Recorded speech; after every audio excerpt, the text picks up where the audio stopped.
One for the money, two for the show, three to get ready. It's the Convince Me show. That was lame. We're lame, but you're here to watch us be lame. Welcome to another episode of Convince Me. As always, I'm Andy Rutherford, as always, joined by Mr. Casey Elrod, who's looking quite dapper this evening, and Mr. Brian Bennett. Gentlemen, how's it going? What's up? How's it going, guys? All right. Right. I will say this, right? You're already starting off in the hole for that rendition. Yeah, if you were watching the pre-show, which you weren't because that's not available to anybody, that's just us shooting the breeze as we get set up. There was a fine rendition of Billie Jean going on, but you all missed it, so I apologize. But again, thanks again for hopping on with us on this Tuesday night as you're watching this, or Wednesday if you're checking it out on the podcast. We thank you guys, as always, for all your support. Be sure you're here every Tuesday night. Make sure you're downloading us wherever you download your podcast. We're on all the major players, Spotify, Stitcher, Apple Podcasts, Google Podcasts, all that good stuff. Follow us on the socials, Facebook, Twitter, Instagram. We're on YouTube, or you can directly support us, anchor.fm/convincemeshow. That's all I'm going to do for the kind of beginning portion because, ladies and gentlemen, welcome to the first ever Convince Me 12-hour spectacular that this show could have been had we not gone through kind of pre-show and cut out a lot. We're still going to skip a lot, but that's because we're discussing two music icons tonight that have so much in common. It's kind of scary. They're both kings. They both broke color barriers. They both died too soon. They both have made a lot of money after their death. They both have at some point been related to Lisa Marie Presley. Tonight we're discussing the king of pop versus the king of rock and roll. I will be arguing on behalf of Michael Jackson. Bennett will be arguing on behalf of Elvis Presley, and Mr. Elrod, our distinguished moderator tonight, will be picking a winner. Mr. Elrod, any statements before we get into this? This is going to be a tough call. I know we always say that, and sometimes we mean it, and sometimes we don't. But this is going to be a tough call. Really tough call tonight. Do you mean it this time or not? I mean it. Trust me. Believe me. I don't do that, but okay. Well, depending on how tonight's show goes, the outcome could leave our viewers all shook up. Oh, it's going to be a thriller. Y'all both lose. I'll win. There we go. All right. So you want to see who goes first here? Well, that's usually what the moderator does at the beginning. Well, it's Elvis related. I promise you I'm not in cahoots with Bennett on this. Of course it is. But this is sort of like the one you had last time. We're going to go with a number, and closest without going over wins. And if both of you go over, it's just going to be who's closer to the number. Cool? Do it. Elvis Presley likes the word blue in his titles of the songs. How many songs has Elvis Presley recorded with the word blue in the title? And this could be covers of like other people's stuff too, not just his original hits.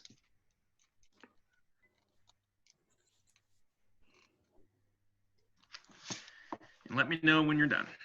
I'm done. Okay? We see your numbers. 3. Just a bit off, Bennett. Right? It's going to be closer. Elvis has recorded 15 songs with the word blue in the title. Pretty crazy. I wanted to go 1, but I figured y'all would be catching on to me. So, Sir Rutt, do you want to go first or second tonight in opening statements? Well, as is my MO, I will defer. All right, Bennett. Tell me why that Elvis Presley, or convince me that Elvis is better than Michael Jackson. Sure. All right. I want to open this up to you, Mr. Elrod, with a question, like I usually do. Yep. My question to you is, what does John Lennon, Paul McCartney, Bob Dylan, Eric Clapton, Elton John, and Bruce Springsteen all have in common? They sold a lot of albums and made a lot of money. They did, but that's not quite what I was looking for. What they did do is they all admitted that Elvis changed their lives and deeply influenced their music careers. John Lennon goes on to say that he gives Elvis credit for his entire music career, saying, without Elvis, there was nothing. He opened it up for all of us to follow. Elvis is one of the most significant culture icons of the 20th century. He is the best-selling solo music artist of all time. The best-selling. He, like Rut said earlier, he broke down barriers as long as Michael Jackson did too. And Elvis really put rock and roll on the map. You'd be really hard-pressed to find someone that musically is more versatile than Elvis as far as his vocals go. I mean, who else can you think of that's in the rock, country, gospel, and blues Hall of Fame? I don't know what else to say about the man. He revolutionized music. And tonight, Mr. Elrod, I will convince you that there is only one true king, the king of rock and roll, Mr. Elvis Presley. I like it. I'm also Elvis's fifth cousin. Check my stats. That's where he gets his looks from, you know? See? Okay. On that note, right? Is this like your Chipper Jones getting walked as often as Barry Bonds stat? Or? No, it's legit. I'll show you the family tree sometime. Fifth cousin. So do I get the win or what's up? Automatic win. Gotta support my family. All right, Rod. Tell me why he's full of crap and why Michael Jackson's better. Well, here's the thing. I've said this on other shows. This has not been the case at all, but it is the case very much tonight, and that is you are not going to hear me say anything bad about Elvis Presley. And unlike when I'm arguing Mr. Elrod, you're not going to hear me say anything bad about my opponent tonight either. I may counter a few points, but I can't bash Elvis. Elvis is the king of rock and roll. Without Elvis, who knows where music would be today? Who knows if we'd have had Michael Jackson if not for Elvis, because I'm sure Elvis influenced somebody, if not Michael Jackson directly. But the fact is this, we also wouldn't have the music we have today, good, bad, indifferent, without one Michael Jackson. Bennett talked about how the diverseness of Elvis's audiences, and he talked about all the people, or the diverseness of Elvis's music and audiences, the people that he influenced, some people that were influenced by Michael Jackson. And I want you to notice the variety of these as well.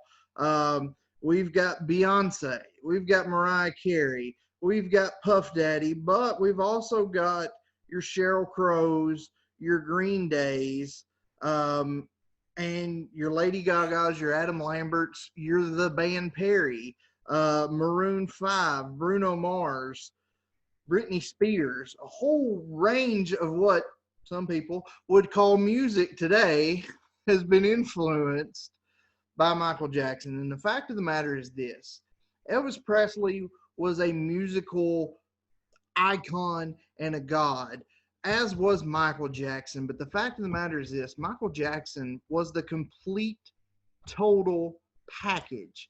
He was universally loved by both critics and fans, which is not something you see very often.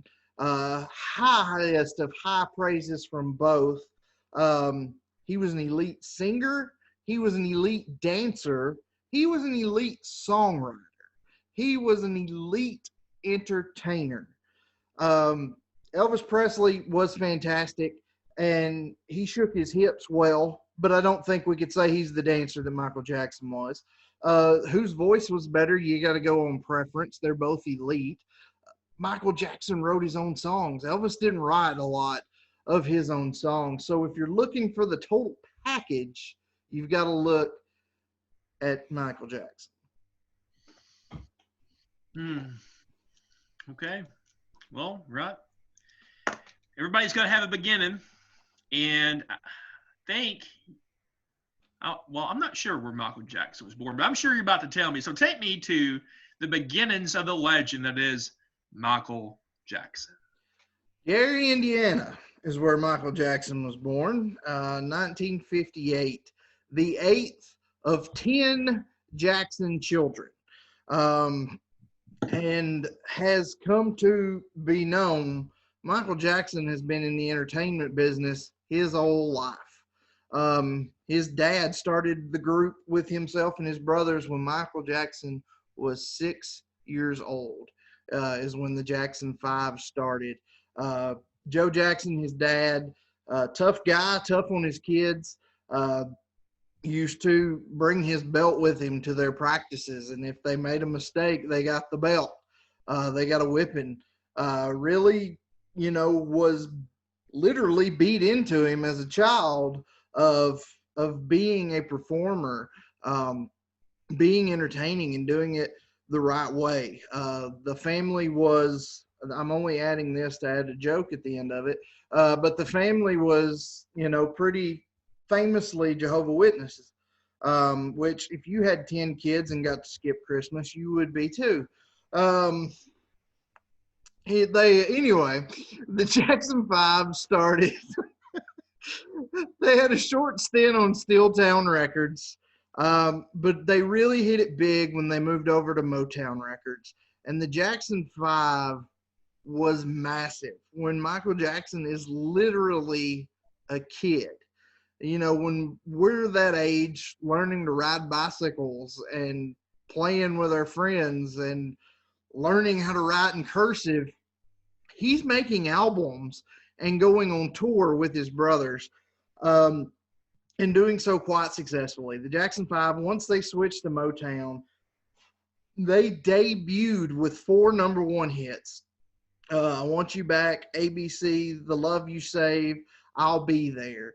The Jackson 5 have sold over 100 million albums worldwide. They have a star on the Hollywood Walk of Fame. They're in the Rock and Roll Hall of Fame. They're in the Vocal Group Hall of Fame. ABC and I Want You Back are part of the 500 songs that shaped rock and roll. And those 2 songs, plus I'll Be There, are in the Grammy Hall of Fame. Might I mention, this is all when he's a kid. Really, he never knew anything in his life other than to be an entertainer. And if we want to talk about the first solo record, we can talk about his first actual solo record. But it kind of falls under that Jackson 5 umbrella because all the brothers did a solo record. But Michael's was the most successful when he was only 14 years old. Half the songs on the record were covers, but the songs Rockin' Robin and the title of the album Got to Be There reached #5 and #6 on the charts, and the album reached #14 on the Billboard 200 and #3 on the R&B charts when he's 14 years old. But when we're talking about first albums outside, first legitimate album outside of that umbrella, it's Off the Wall. And he was a very elderly 21 years old at that time with 15 years experience in the entertainment business, under Epic Records, and it was his departure from the Jackson 5 and really his breakthrough and breakout as a solo artist. So technically it's his 4th solo album, but in reality, it's really his first as a solo artist.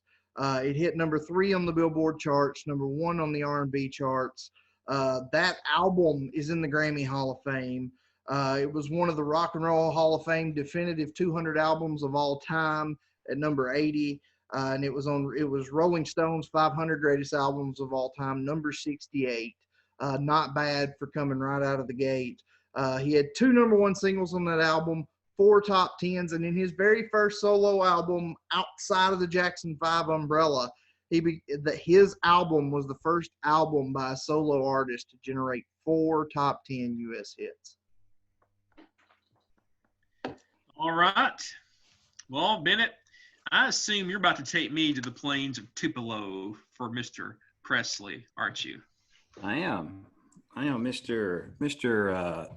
Elvis Aaron Presley was born January 8th, 1935, like you said, Tupelo, Mississippi, to Vernon and Gladys Presley. A lot of people think of Elvis in Memphis, but he didn't move to Memphis until later on. Growing up, though, he lived in this little two-room shotgun house that his dad pretty much built for the occasion of them becoming a family. Growing up, he was really close to both of his parents, especially his mom. They attended an Assembly of God church, which is said where he really drew a lot of his musical inspiration from growing up. Speaking of growing up, when he was pretty much your average kid growing up. He was shy, and he would get teased a lot as like a trashy kid that listened to hillbilly music. But he loved music, and on his 11th birthday, he received his very first guitar. There's some accounts that he didn't want a guitar, that I think he wanted either a rifle or something else, but he got the guitar, and I think it worked out pretty well for him.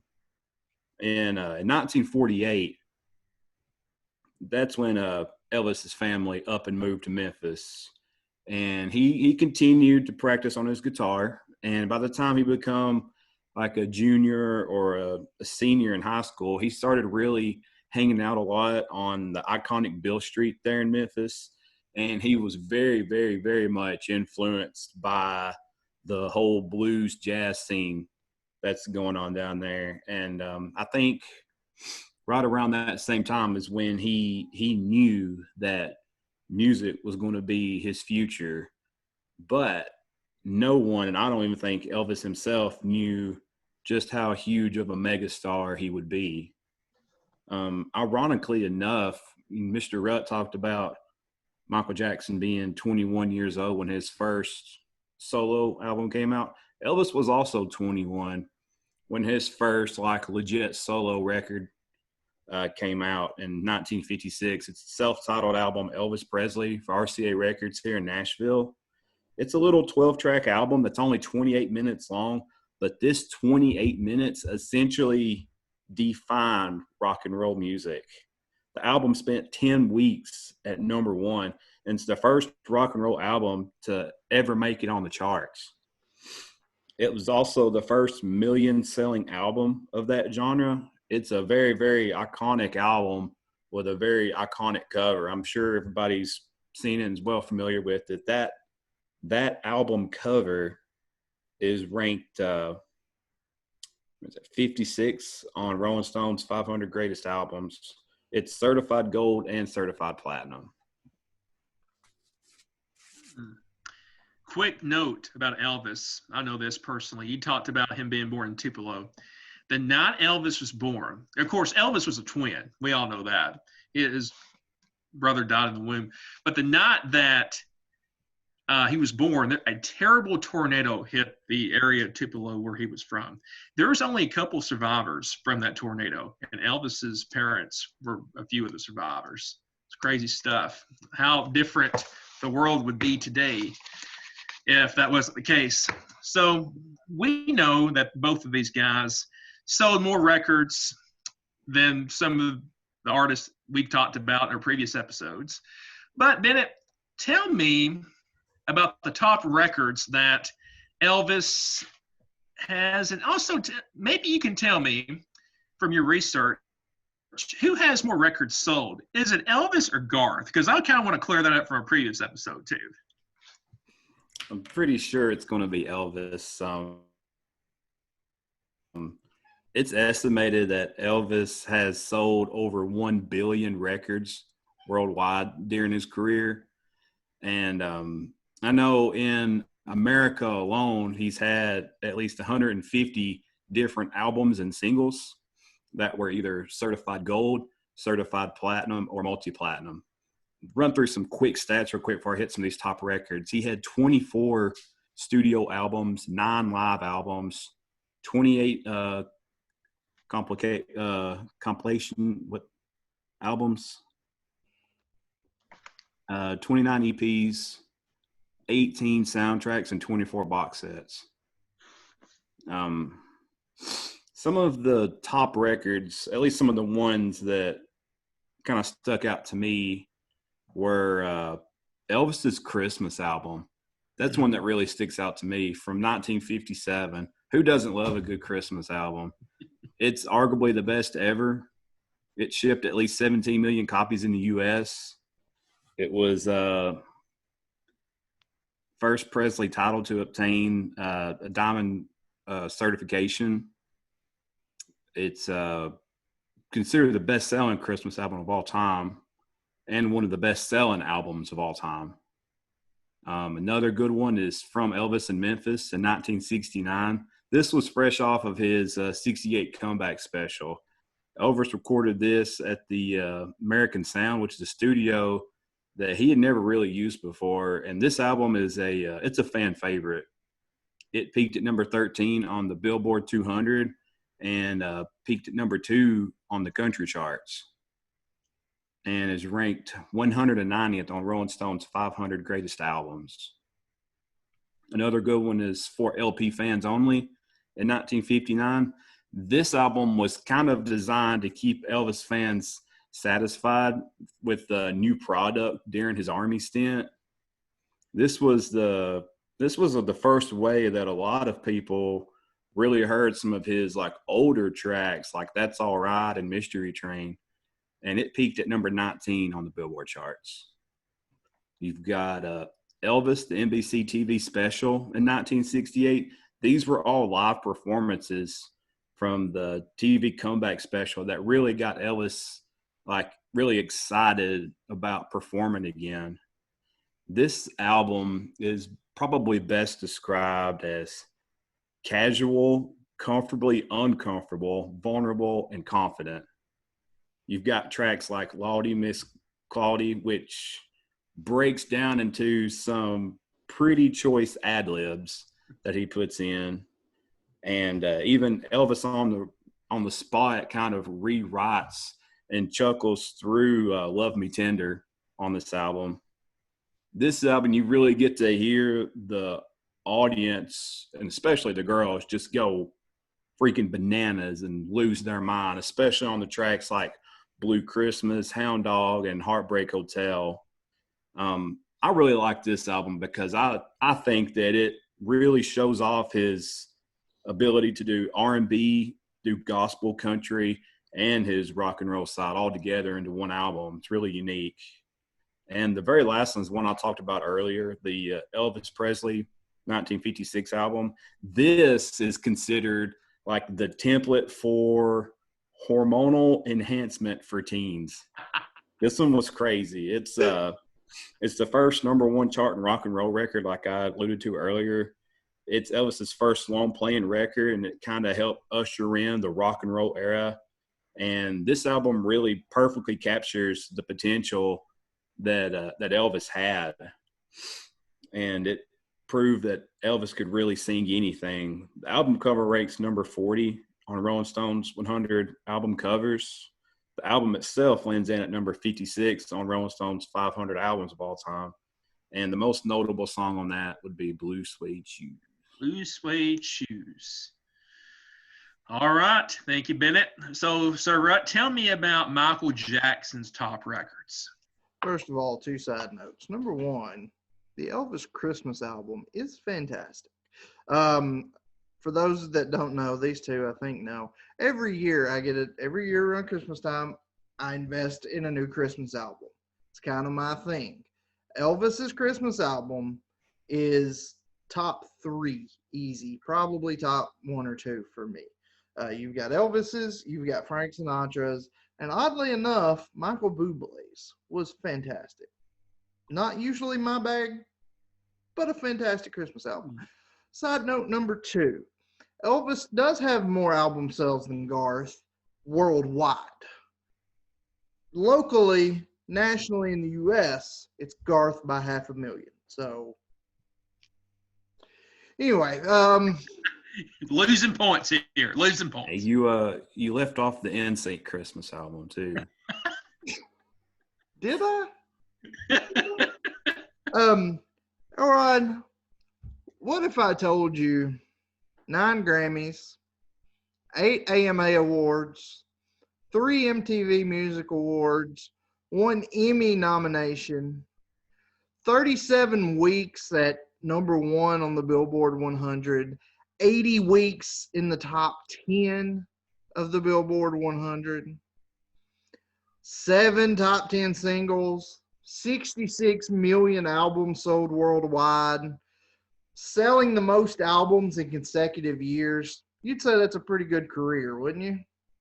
I would. Yeah, that wasn't a career. That was Thriller. That was Thriller. We can talk about the best albums ever, period, by anybody, and we're going to talk about Thriller. Michael Jackson had it in his mind that he wanted to create an album where every song was a killer. That was his exact words. He wanted an album with every song was a killer. And he did exactly that with Thriller. There was a kind of a backlash against disco when this song came out in the early 80s. And Jackson moved out of the kind of disco and really in a new musical direction with the Thriller album. And he incorporated pop and post-disco and rock and funk and dance and R&B, and he just threw all those together. And that got him one of the Rolling Stone 500's greatest albums of all time.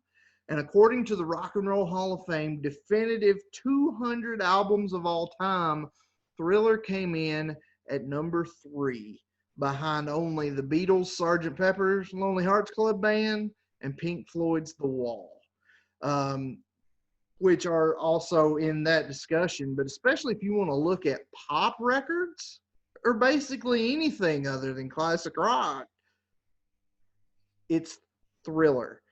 7 singles released off this album. All 7 singles hit the top 10, including 2 number 1s.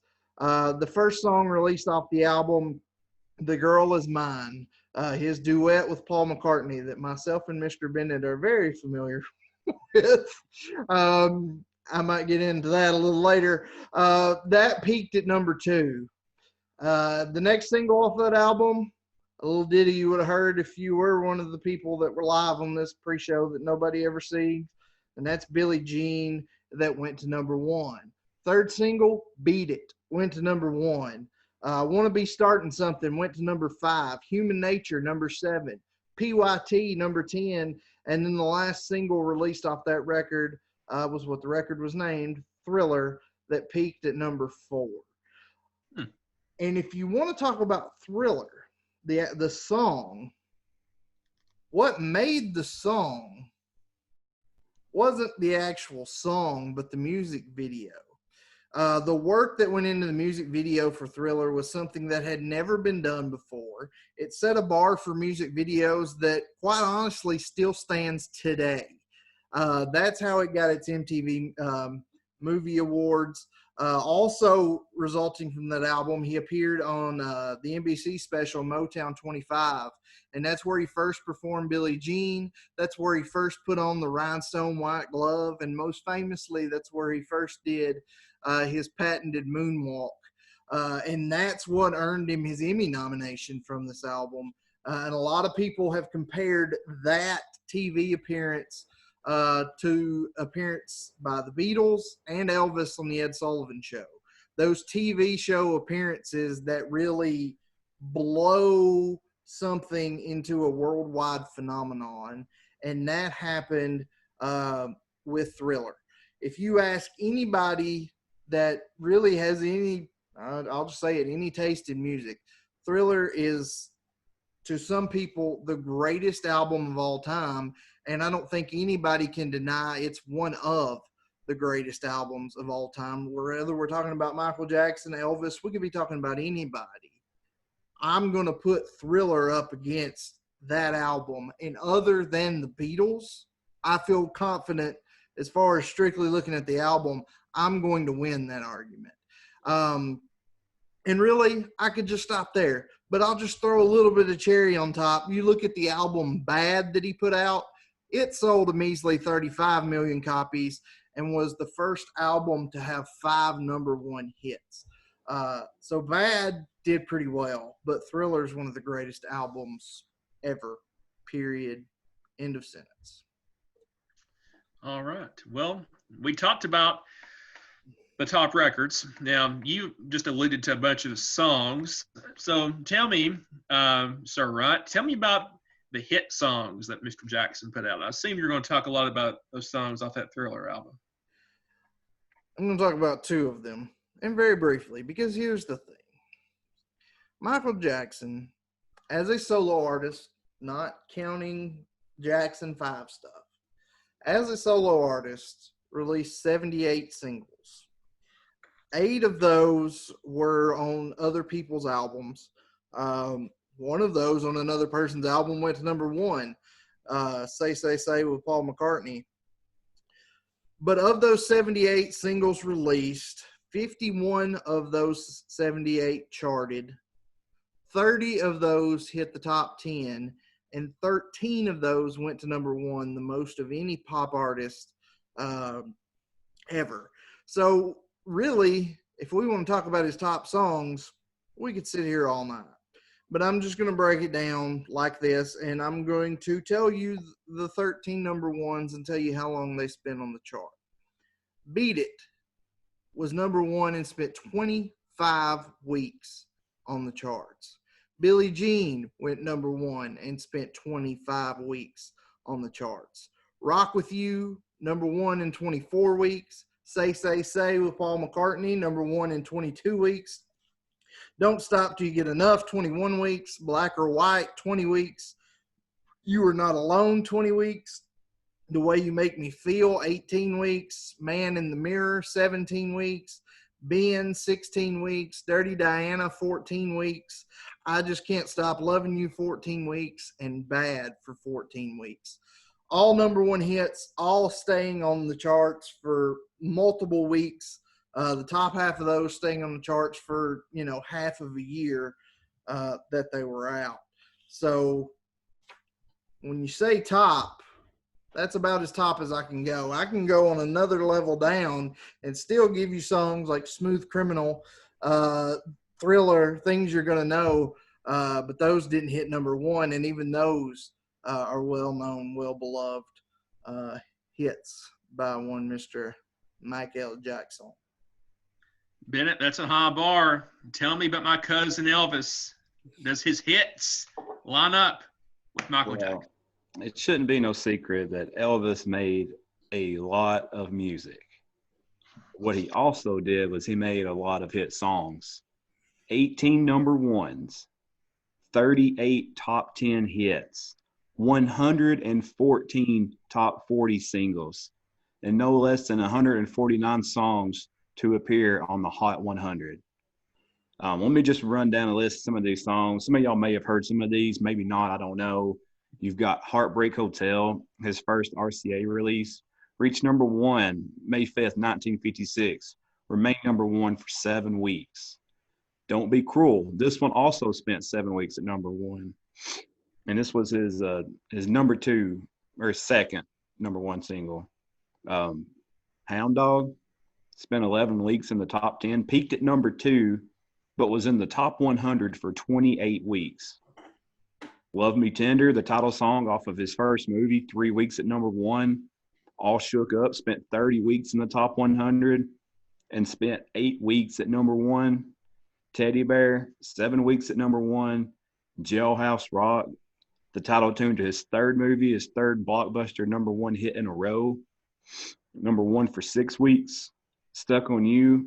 This was after his return to civilian life, and his first 4 singles that hit number one. This one stayed at number one for 4 weeks. You've got It's Now or Never, 5 weeks at the number one spot in 1960. Are You Lonesome Tonight? This was his 3rd single in 1960, which made it his best year since 57. And this was his 11th number one hit. Suspicious Minds. I thought this was a Dwight Yoakam song for the longest time. Don't hold that against me. I was young. What? For a minute. And then I was like, wait, Elvis sang that? Elvis was before Dwight. What are you doing, Dwight? Why? Why did you do that? I know you love Dwight Yoakam, but if it not been for Elvis and Buck Owens, Dwight Yoakam would have like 2 songs every. He still has Inside the Pocket of a Clown. Do I, do I, do I. Oh, this show's went off the rails. It's went off. Okay, let me bring it back. I'm almost done. You've got Burning Love, which wasn't a number one, surprisingly, but it peaked at number 2 in October of 72. This is just like Rusty, this is a small sample of their songs. Both these guys have so many hits. Elvis's, if you take all his number ones and combine them together, they stayed number one hits for 80 weeks. That's crazy. Some of the honorable mention songs that weren't exactly number one hits, but they're still really good. You have In the Ghetto, Surrender, Can't Help Falling in Love, Return to Sender, and Devil in Disguise. A little less conversation. One of my least favorite Elvis songs. Oh, I no. don't know why. I'm not a fan of that song. Oh, look at that Las Vegas feel to it. It's great. So, Bennett, tell me, both of these artists have more awards than they could throw in a U-Haul van. But tell me about some of the awards that Mr. Elvis Aaron Presley has won in his musical career. All right. Have you ever been to Graceland? I've been on the outside of Graceland. It was closed and I went in. The answer is no. I said, then the answer is no. I have not been inside Graceland, but I've been outside, if that makes sense. Dang. Tomorrow, you need to take off and you need to go to Graceland. I'll go with you. I've been several times, but I'll go with you. And the reason why you need to go to Graceland is 2 things in particular that relate to what I want to talk about. You have what's called the Hall of Gold, and you have the trophy room. And this is literally gold, platinum, and diamond records that cover the walls all the way up to the ceilings. We're talking 101 gold albums, 57 platinum albums, and 25 multi-platinum albums. He did have 14 Grammy nominations, and he had 3 Grammy Awards. All 3 were for gospel. But to make a point on that, you feel like, oh, he only had 3. If you think, the Grammys didn't start until, I believe, 58 or 59, which Elvis already had 2 or 3 good years of making great music before the Grammys really started up. And it took until the 80s, really, 70s or 80s, before the Grammys really started to recognize rock and roll, really. That's beside the point, though. He still had 7 singles that were inducted into the Grammy Hall of Fame. And in 1971, he became just the 6th artist to receive the Academy's Lifetime Achievement. I believe he got this Lifetime Achievement at the age of 36. That's crazy. He was awarded the United States Junior Chamber of Commerce. They awarded him with the Outstanding Young Men of the Nation for 1970, one of the top 10 young men of the nation in 1970. And Elvis said this was actually one of his proudest moments to get this. If you're not sure about what the United States Junior Chamber of Commerce is, that's the JCs. 1984 W.C. Handy Award from the Blues Foundation. They recognized him for keeping blues alive in his rock and roll music. Also that same year in 84, the Academy of Country Music the first Golden Hat Award for his influence in country. 1986, he was among the first group inducted into the Rock and Roll Hall of Fame. That very next year, he was honored with a presentation of the Award of Merit by the American Music Award. Skip ahead to 1998, he's inducted into the Country Hall of Fame. 2001, inducted into the Gospel Music Hall of Fame, giving him the distinction as the first artist to become a member of all three Hall of Fames, rock and roll, country, and gospel. And he also received a Presidential Medal of Freedom quite recently, I think. Mm-hmm. You know, before you start, Rod, one thing I want to say about Elvis, and this story, you may talk about it later, so I'm stealing your thunder, Bennett, but one of the best stories of all time that from the music world and the political world is Elvis meeting Richard Nixon in 70 and going to Nixon and begging him to be deputized as a drug agent. He wanted to be an undercover drug agent because he hated the drug culture of the late 60s. And Nixon hated Elvis, but after that meeting, they have a respect for one another. And Nixon about gave him the commission to be an undercover drug agent. Imagine that in modern day text. It's pretty crazy. They made a movie about that, but that's just beside the point. Stop. So there's a picture of them two together, and that's one of the more iconic photos in music history. Mm-hmm. Them two together there. Right. Tell me about all the awards for Mr. Michael Jackson. Michael Jackson is the best-selling pop artist of all time at 350 million records sold worldwide. 66 million of those being Thriller, which made it the best-selling album of all time. Thriller has spent more time on the charts at 80 weeks than any other album. Have I mentioned Thriller was really good? Time out. I think Thriller is becoming my Rocky. You're Rocky in this episode, I think. You know how you were shoving it, or I was shoving it down your throat? Thriller. But Michael Jackson, literally, no hyperbole here, literally has won hundreds of awards, and I will name them individually. I'm kidding. Just some highlights here.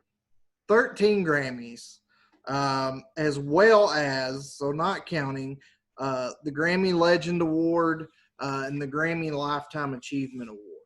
He won 6 Brit Awards, 5 Billboard Awards, 24 AMA Awards. He holds 12 Guinness World Records. Bennett talked a lot about Elvis's appearance in the Hall of Fame, and while Michael Jackson's not in the Country Hall of Fame, not in the Gospel Hall of Fame, nor should he be in either one, he is in the Rock and Roll Hall of Fame, just like Elvis, except Michael Jackson's in there twice. Once as a solo artist, once with the Jackson 5. Interesting enough, he's in the National Museum of Dance Hall of Fame. And why that's interesting, he is the only recording artist, so the only singer to be put in that Hall of Fame. He is also in the Songwriters Hall of Fame. So he's got his own accolades of Hall of Fame honors.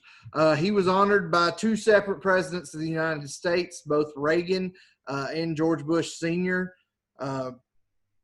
gave him awards, and he also, on a much smaller note, they were only nominations, but he has 2 Primetime Emmy nominations, which for a recording artist, for a musician to get an Emmy nom, much less 2, is pretty good. And like I said, there are literally hundreds more that I didn't go over. So yeah, he's pretty much an award winner. Thriller. Rocky. Well, there's no question that both of these men have crazy legacies. Now, some could argue that some of the things he did was good. But tell me, but focus on the good. Tell me about the legacy, right, of Mr. Michael Jackson. Michael Jackson has never been cast in a bad light about anything. I don't think that's the truth. There's never been anything substantiated. We live in a country where you are innocent until proven guilty. I think that's true. There are a lot of people that believe that where there's smoke, there is fire, but there's nothing substantiated. But no, let's be honest here. If we're going to talk legacy, yeah, there are some weird things, some very sinfully, criminally weird things, and other just weird things about Michael Jackson. And let's be honest, since the mid-'80s, and especially through the 90s, Michael Jackson was a prime target, if not the prime target, of tabloids and sketch comedy shows like SNL and In Living Color and Mad TV. He was an easy target. There have been a lot of things that came out about him through those tabloids that most of them probably aren't true. Again, there's the whole if there's smoke, there's fire theory. But, there's been a lot of things, whether it's his appearance and changes in his appearance and his sexuality and what he enjoyed on Neverland Ranch. But let's look solely, when we're talking legacy, at the music, because that's what this show's about. Not in general, but this episode, it's about the music. And Michael Jackson, I'll say this. I'll say these 2 points, and I'm going to say that Bennett could say the exact same thing. He changed the face of music, and he broke color barriers. I think that could easily be said. Elvis appealed to black people, and that was a big deal. Michael Jackson appealed to white people and everybody at a time where that was a huge deal. Michael Jackson reached levels of superstardom that had never been seen before other than the Beatles and maybe Elvis, except he did it at a time years after that, where people weren't as excited about celebrities as they were in the 50s and 60s when Elvis and the Beatles became monster stars. As time has gone on, people don't get that excited about celebrities anymore. There are no musicians or actors or anybody in today's world that is anywhere near those levels of superstardom, unless I'm forgetting someone. Am I? Is there anybody? There's nobody that's even near that level of superstar. Michael Jackson got a $10 million endorsement deal from Pepsi, which was absolutely unheard of for somebody to get a sponsorship deal worth multiples of millions of dollars. Michael Jackson had one of the most iconic Super Bowl halftime shows ever. And what made it iconic? He stood there. He stood there, and his superstardom, people were drawn in to Michael Jackson. His legacy, people literally sat there and watched him stand there until he finally started singing. But the fact of the matter is this: he was a worldwide phenomenon. He changed music. He broke color barriers. He influenced so many people in today's world. Pop music would not be what it is today without Michael Jackson. It's not today what it was with Michael Jackson, if we're being honest, but it went in a totally different direction. His legacy as an entertainer and an influencer will never be touched again, because people don't reach that level of superstardom anymore in an era we live in now where we have so much access to people through social media and news networks and all those kind of things. There was a bar that is set, and yes, Elvis is above that bar, the Beatles are above that bar, but at a time where it was even harder to get to that bar, Michael Jackson moonwalked across the top of that bar. And his legacy his legacy will be tarnished forever by accusations. Let's just be straight up. Will we ever know the truth? Probably not. And there were things at the end of his life, the way he died, the way he was living as a recluse, that may tarnish his legacy. Don't get me wrong, he was a strange guy. But what can you expect when you've been in the entertainment business since you were 6 years old and you never knew what a normal life was? He didn't know how to live a normal life. But when you're looking at the music, you're looking at the entertainer that was Michael Jackson. Like I said before, he was the complete package. And I think that's going to be his legacy. All right, Bennett, tell me about the legacy of Elvis. Well, when you're as big of an icon as Elvis is, or was, and still is actually, and given the lifestyle that he lived, you're bound to have some sort of controversies, if you will, that'll flare up about his legacy and about his life. There was a couple that jumped out to me. I'm just going to touch on a little bit. I feel like we could do a whole episode just on stuff like conspiracies and stuff, but we'll save that maybe for another time. One of the things that jumped out to me, though, is the way that Elvis would dance and move his hips. Fun fact, he learned how to dance from a young Forrest Gump. It's true. It's documented. I have been waiting this entire show for that reference. Stop the show. Bennett wins right here with the Forrest Gump reference.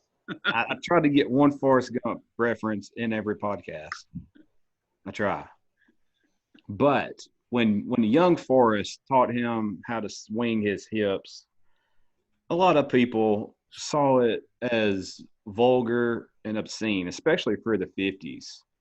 And some of the songs, or even the way that he would sing the songs, a lot of really conservative people would say that it's the devil's music.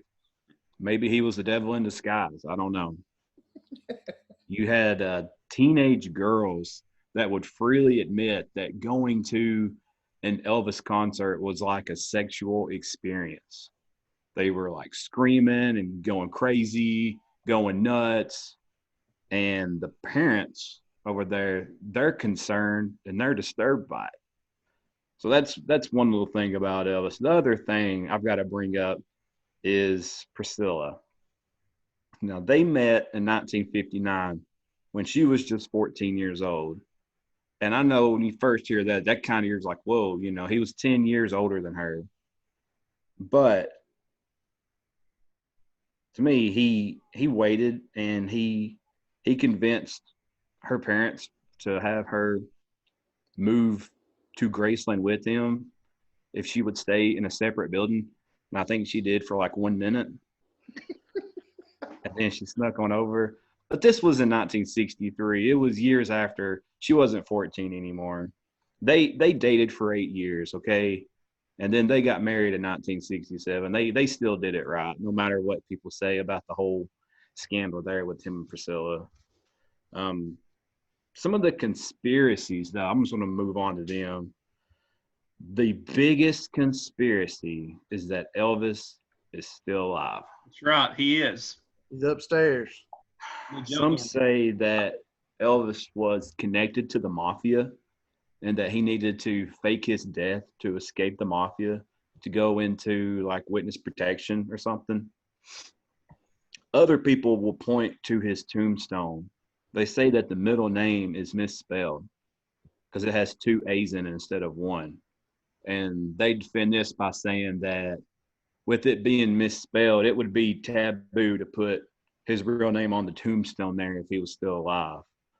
But the debunkers say that later on in his life, he started spelling his middle name with the 2 A's. So that's why it's on there like that. So who knows? There is countless, countless, countless Elvis sightings that people claim over the world. There's websites, there's groups, there's clubs, there's societies that are all dedicated to Elvis sightings. And if you look close enough in the original Home Alone movie, there is an airport scene where the mom is raising Cain there at the booth, and there's a gentleman behind her left shoulder that people say is Elvis Presley. It's interesting because if you look at the eyes, you can kind of see it in the eyes, and the age of this gentleman would match the age of Elvis in 1990. It's sort of weird. It's interesting to look into. And then of course,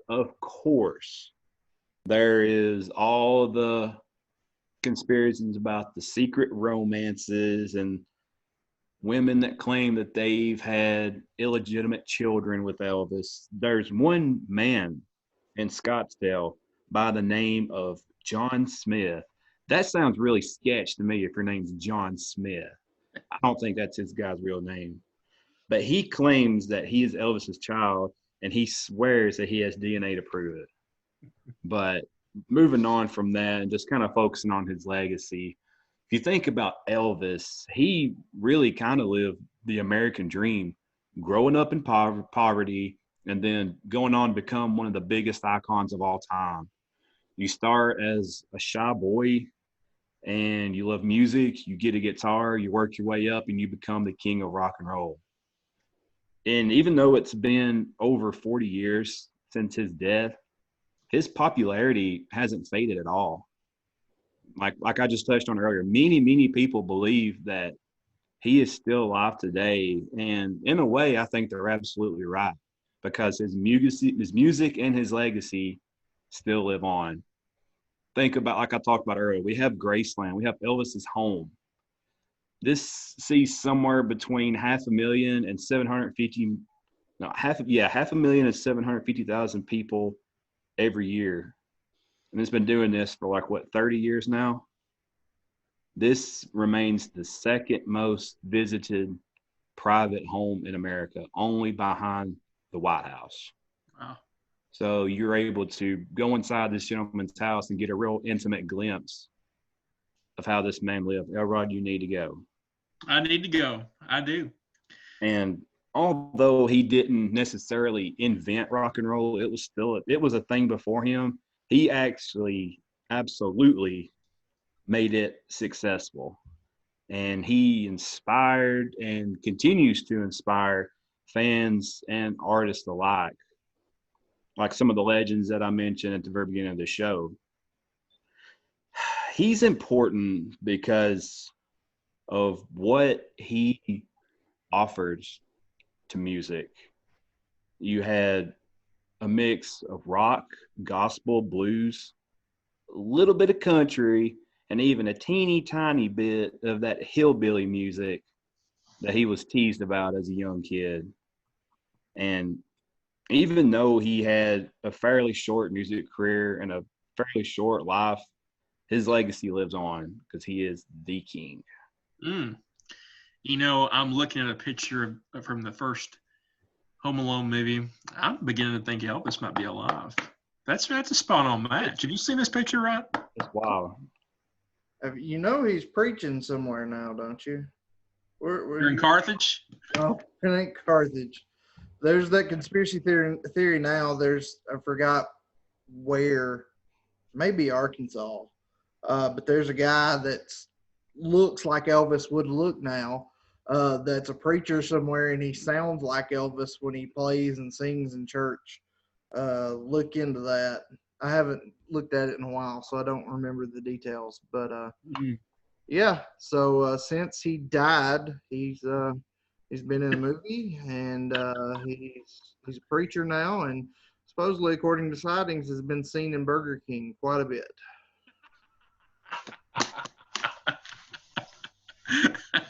Well, I only have one question for each of you before we get into closing arguments. Bennett, I'll start with you. This comes up a lot when people die at a young age, and Elvis died at a pretty young age.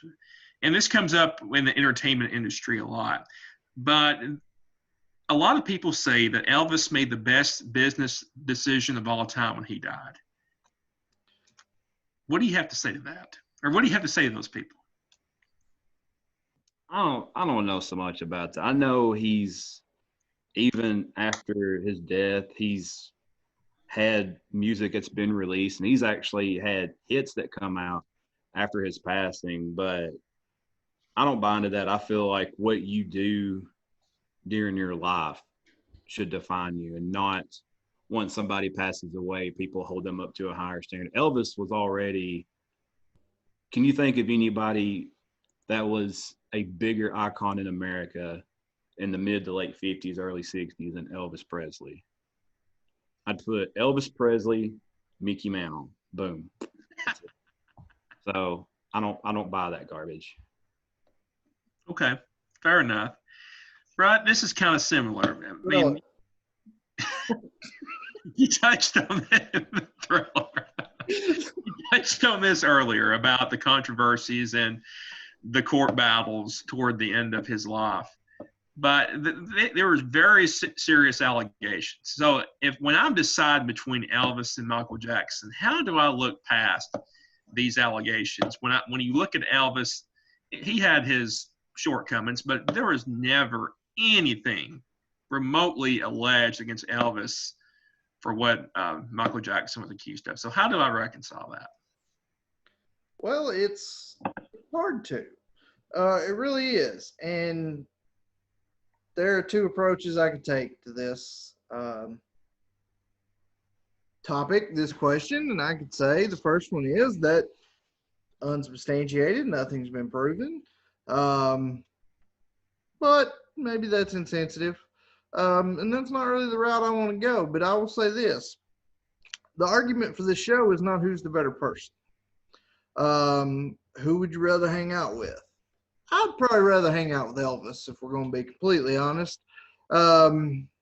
He had a lot of fun, whereas Michael Jackson, as I stated, was a pretty weird dude. There's a lot of floating out there about Michael Jackson. Most of it's probably not true. Some of it probably is. No denying he was a weird dude. But we're looking at their musical careers. He wasn't an icon in the world for who he was as a person.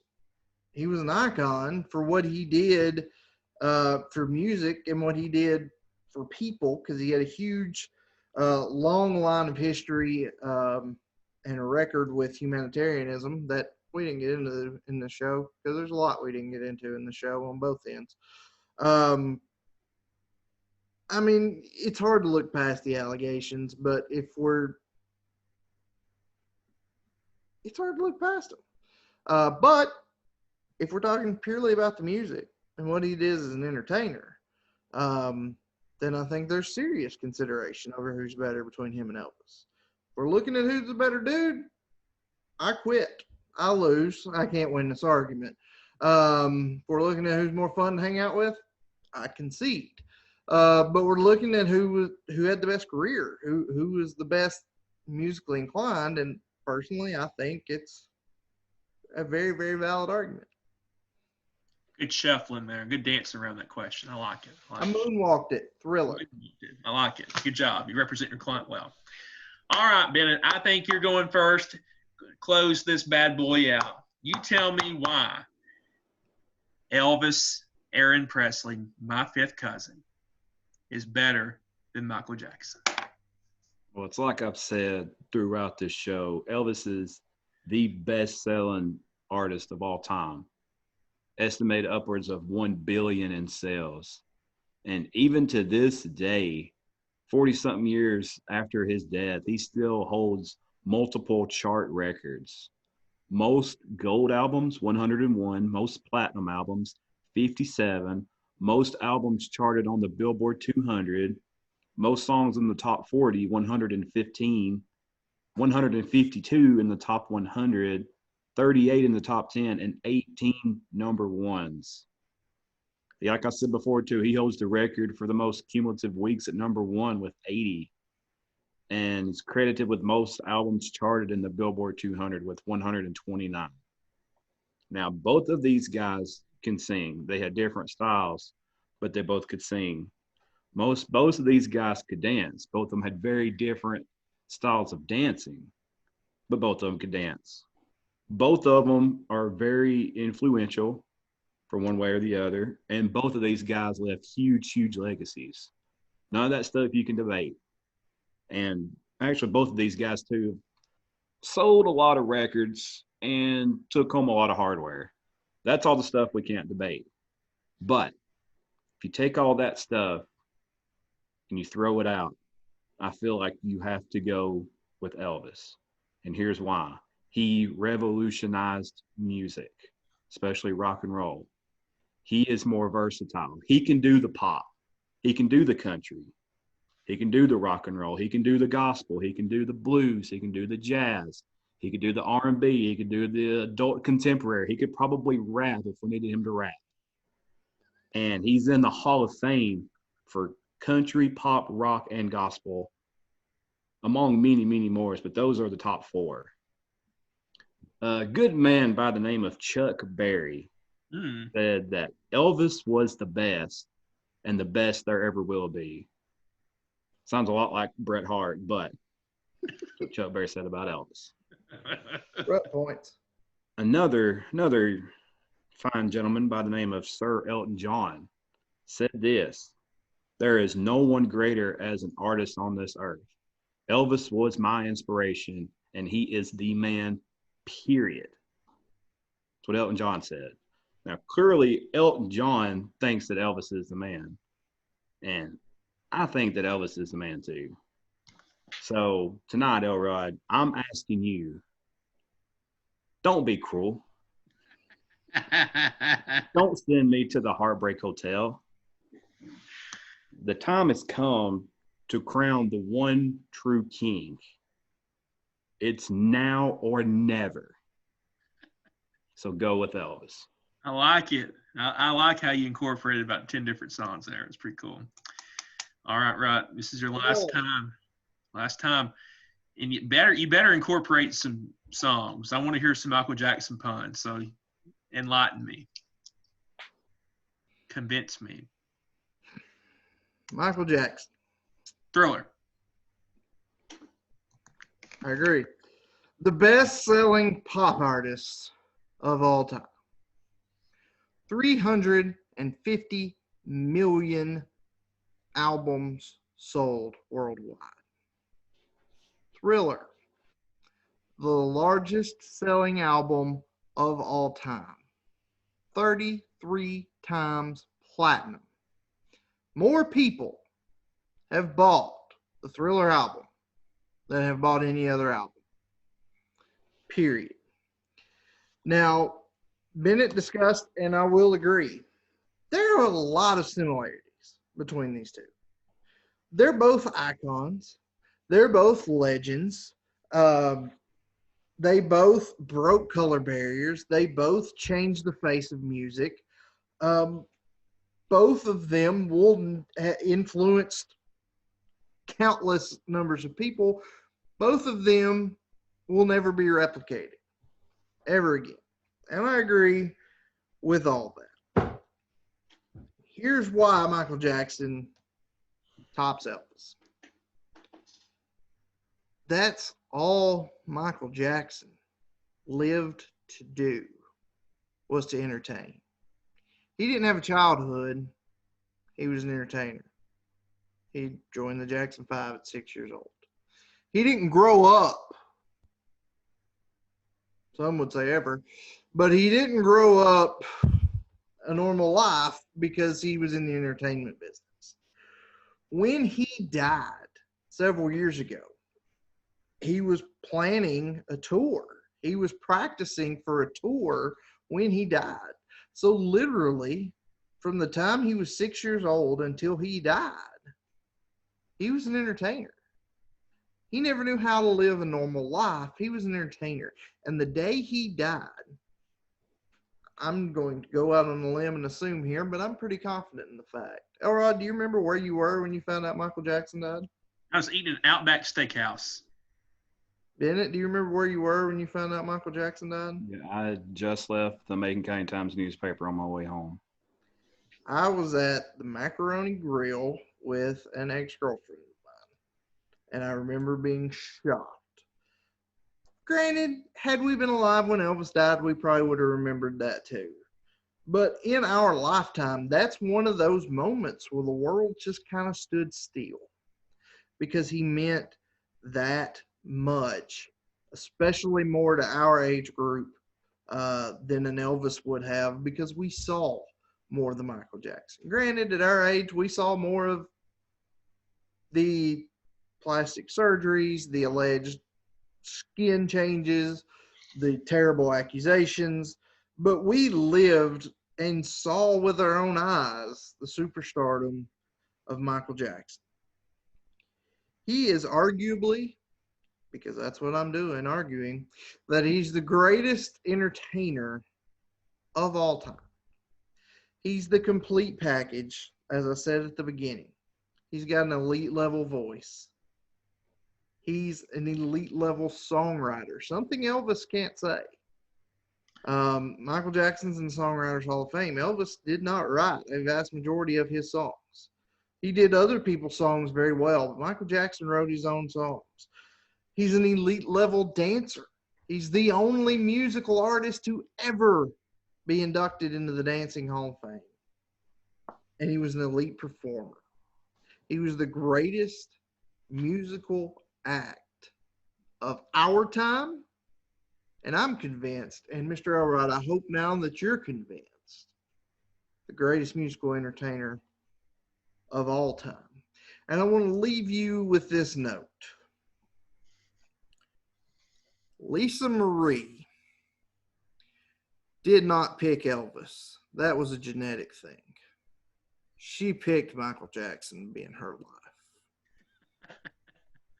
life. Oh, and Thriller.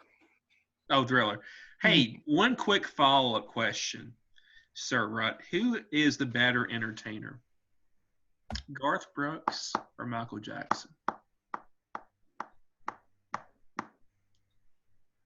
I mean, what are we talking? Today, Garth Brooks.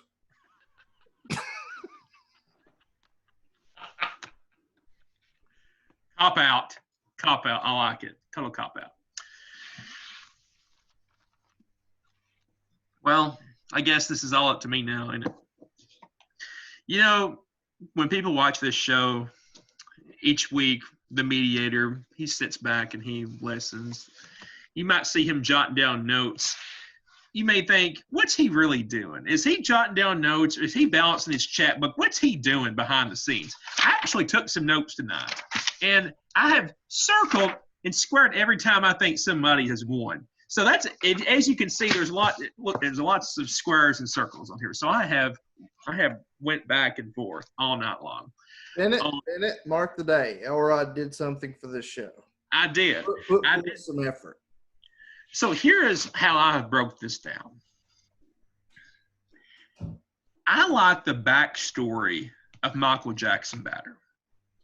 I like the fact that he was a child star, became the great solo star. I like that story. I'm surprised there's not been a big movie made about that yet. I think there will be. That's a great American story. Now, when you get into the meat of it, I think Elvis has a better collection of hits. I think we talked about, I mean, the Thriller album was great, but when you look at the total career, I think Elvis has a better listing of hits. Don't you agree, Andy? Thriller. I think the awards section is a wash. I think we can go back and forth and tick for tack. I think the awards, they've won a comparable amount of awards. As far as the album, I'm going to concede that Thriller, if you look at Elvis, you look at Michael Jackson, I think Michael Jackson had the best album of all time in Thriller, if you look at the albums and put that. However, if you look at the variety and the different genres they were able to go between this and that, Elvis had a better resume, gospel, some country, pop, rock. He was able to shift and go to different genres better. I like the intrigue of Elvis better. As far as you go out to Vegas right now, there's a lot of intrigue. Like, there's so many Elvis impersonators. We should have got an Elvis impersonator to promote this show this week. The more I think about it, I think that would have been great. Don't you think? We tried, dummy. We tried, but the more I think about it, we probably should have. But this is very close. Very, very close. So I went back and forth. And here is what I have fallen back on. There's this fact that I looked at. In the 80s, nobody was more famous in the 80s at one time in the entire history of the world than Michael Jackson was in the 80s. 4.7 billion people knew who he was, which was probably about 90% of the world's population at that time. 4.7 billion people. Now, Elvis, if you look at if Elvis had the same technology to be able to be showcased overseas, he probably could have had that same number in the 50s and 60s. But here is what breaks the tie for me. Fame, the backstory, the Hollywood story, the downfall. I got to go with Michael Jackson on this by a nose. I mean, by a nose. It's close. Which nose? First, to second, third. It's close. But that fact really shocked me that at no point in human history has someone been more recognizable and more famous than Michael Jackson was during that 10-year stretch in the 80s, where nearly 5 billion people, everybody across every corner of the globe knew who Michael Jackson was. And I know Elvis put out a lot of movies. He has some of the more successful TV specials of all time. But when you look at the complete picture, his reach today, and the fact that that's a pretty high bar, more so than Michael Jordan, than Tiger Woods, than any athlete, any entertainer. Michael Jackson was the most famous person in this world, reached the most amount of people in the entire history of this world. So that's the reason why I'm going to go with Michael Jackson. I'm shocked. That's I thought I was done for. Bennett's leaving the building. I'm out. Man, I was getting ready to dog you too, but I won. Wow. Well, let me say this for my victory speech. I'm a much better actor than Elvis was in a lot of his movies, because that was one failed part of his career for the most part. But let me explain something to our viewership here. Sometimes we have to play devil's advocate and not really argue on what we think. Sometimes you have to get on here and say that Disney World is not better than Universal Studios. And don't get me wrong, Michael Jackson, Elvis, honestly, I think it's a matter of preference. My personal preference is Elvis. But, and I was fully expecting to lose tonight. But I will take the win.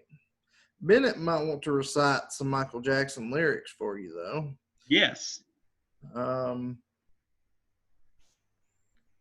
Bennett's probably looking at you in your face right now. And he's thinking, they told you, don't you ever come around here. Don't want to see your face. You better disappear. There's fire in Bennett's eyes, and his words are very clear. Just beat it, Elrod. Just beat it. You know, sometimes you just got to look at the man in the mirror.